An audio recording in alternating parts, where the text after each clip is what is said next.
Okay, welcome back. So for today's activity, we're looking at function notation. This is the ministry work. It's fairly good, so we're going to make use of it. I'm just going to go over a little bit of it over here, just to clear up any problems. So what is function notation? We'll see that in a minute. Basically, what you've done in the past, you've probably seen function notation in grade 11. If you haven't, it's not going to be anything terribly new. Basically, what you've done in the past is you've had a function, something like this, negative 3x squared plus 2x minus 1.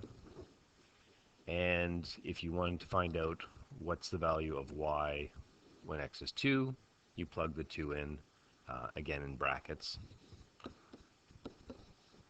I always suggest use brackets when you're doing a substitution, because if there is negative that you're putting in, sometimes it can mess up.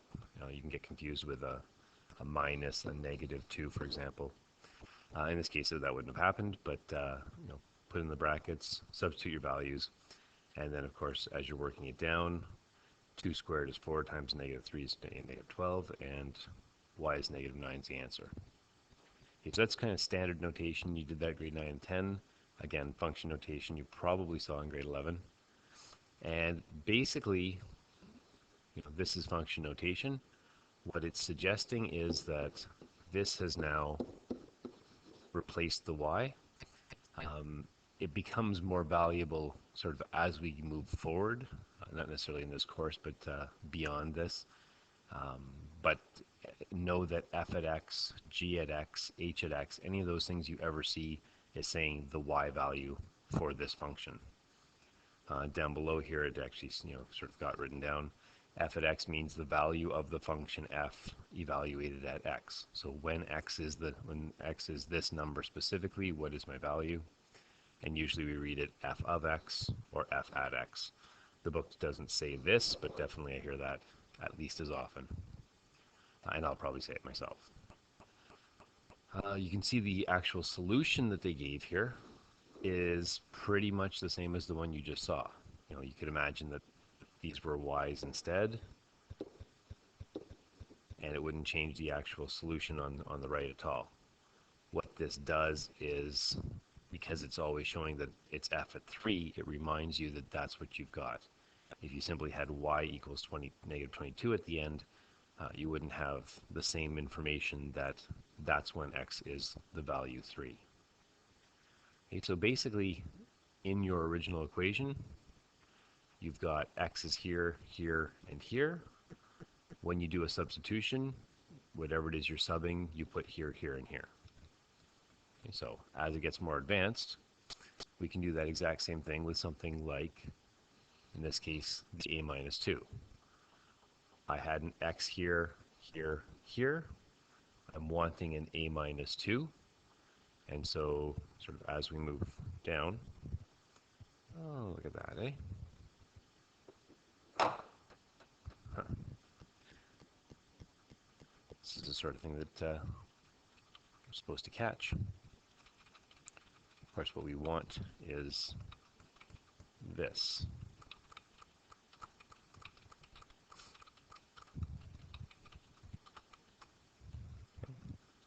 So that we know exactly what was plugged in to each spot. So when we used a minus 2 for our x, this is the expression at the end that we get. And you can see, I mean, the math that's being done here hopefully is not too much.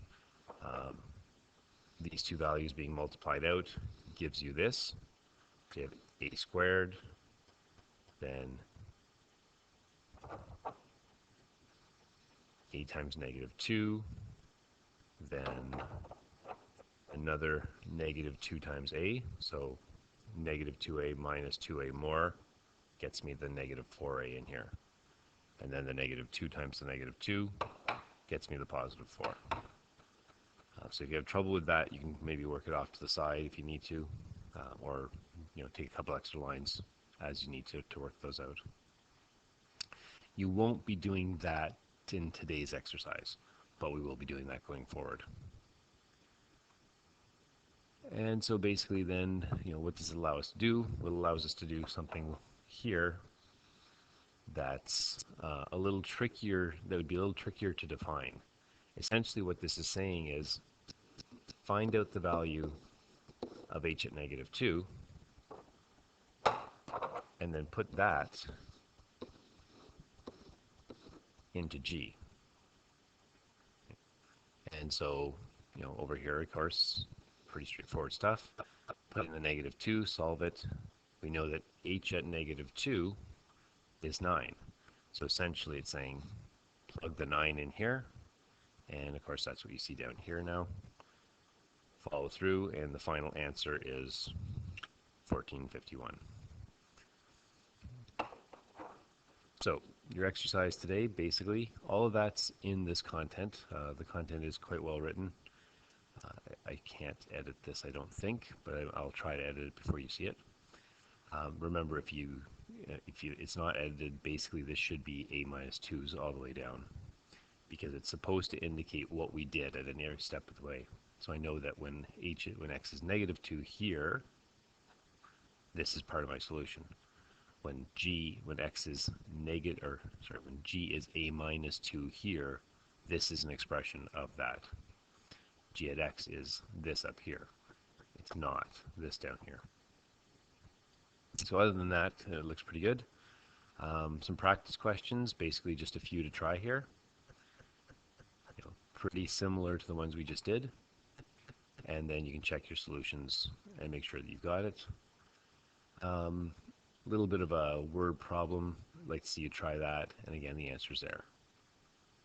The actual, I won't use the word assignment because this is not something I want you to submit. It's just, this is practice work kind of on your own. Sort of like the third question being assigned by the teacher. Sudoku puzzle, you don't actually have to complete the puzzle if you don't want to, but basically it's giving you a hint to the first 8 or 9 spots, 8 spots it looks like, and the hints are that given these 3 functions over here, the first solution is h is 1. So plug the 1 in, we find out the value, and that goes in this corner of our puzzle. And of course, if you get them all done, you can then complete the puzzle if you choose to. Click here to print the worksheet, and the solutions are there if you need them. So I'll stop there. Ask questions as always. I think today's work should be fairly straightforward, but if it's not, we can clear it up. It's definitely not going to be too tough for you once you get used to it.